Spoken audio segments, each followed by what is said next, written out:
So with the Star Wars Squadron short film Hunted, we got a good look at another Imperial shipyard, Var Shaa. So that got me thinking. The Imperial Navy has a vast number of Imperial-Class Star Destroyers, but where were they all built? Today we'll take a look at the Imperial shipyards that built the massive Imperial Navy, and what happened to them after the Galactic Civil War. I'm Colin, and this is Sci-Fi Deep Dive.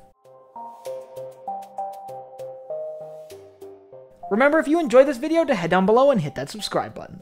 So the shipyards of the Imperial Navy had a daunting task. The Empire at its height had 25,000 Imperial-Class Star Destroyers, and they all had to be built somewhere. So let's look at the facilities that were used to build these Star Destroyers. We're going to start with the big one, Kuat Drive Yards. Kuat is a planet that's basically built around its shipbuilding industry. There's a massive ring around the world that's been cranking out capital ships for centuries. But with Kuat having been around since the early days of Star Wars, I figured we'd take a look at a few other Imperial shipyards. In Canon, we know of 4 other planets used to produce Star Destroyers. Let's start with Fondor. Fondor is a very populated planet in the Colonies region that, during the reign of the Empire, was the site of a large cluster of Imperial shipyards.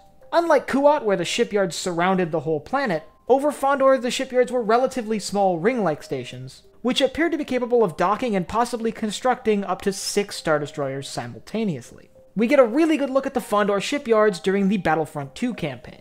There we can see that the Fondor shipyards are being used to repair Imperial-Class Star Destroyers, as well as construct and distribute the satellites required for Operation Cinder. The proximity to the major population centers on the surface of Fondor made it easy to move raw materials to and from the planet and to and from the shipyards. These raw materials could then be used to produce the massive Imperial capital ships. We know that during the Galactic Civil War, Fondor played a crucial role in constructing Imperial-Class Star Destroyers, and that after the death of Palpatine it fell under an attack by the New Republic. However, while not shown specifically, it does appear that this New Republic attack was repelled by Imperial forces. We know then that later, during the reign of the First Order, the shipyards over Fondor were seized by the First Order and used to produce Resurgent-class battlecruisers.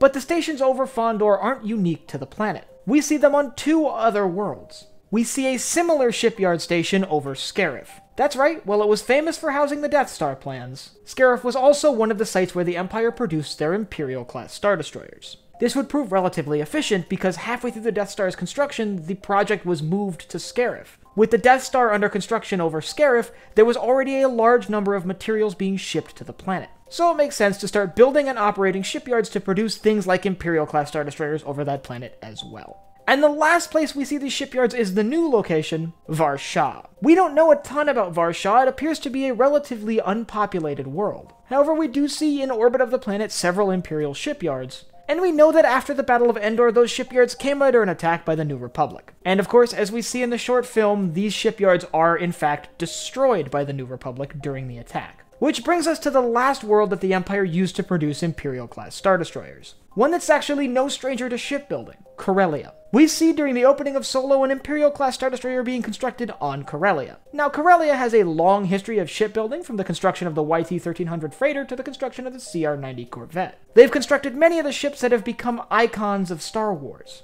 So it's not really a stretch to assume that during the reign of the Empire that it was used to build Imperial vessels. And that's exactly what we see during the opening scenes of Solo: A Star Wars Story. We see Imperial-Class Star Destroyers being constructed overhead above Coronet City on Corellia. Corellia, of course, being the perfect shipyard. It's close to natural resources and has a relatively large civilian population. This population can be used as shipyard workers, and the presence of major population centers means, of course, trade routes, which can bring in resources for the construction of new ships. And I'm sure there are other locations that were used to build Imperial-Class Star Destroyers that we don't even know about yet. For example, we found out about one earlier this week with Var Shaa, which I mentioned earlier in this video. Specifically, it was first seen in the Hunted short film. If you want to hear my first thoughts on not just the Hunted short film, but also on the Mandalorian Season 2 trailer, I'll leave a link up here to my video on that. And I want you to let me know down below in the comments, with the exception of Kuat, which of these shipyards do you think was the most effective at building Imperial-Class Star Destroyers? Which one do you think would have made the most tantalizing target for the New Republic? And if you were the First Order looking to utilize old Imperial shipyards, with once again the exception of Kuat, which one would you choose to go for? And lastly, if you enjoyed this video, head down below, hit the like button, the subscribe button, and the bell icon so you get notified when I upload new videos. So for Sci-Fi Deep Dive, I'm Colin, and I will see you next time.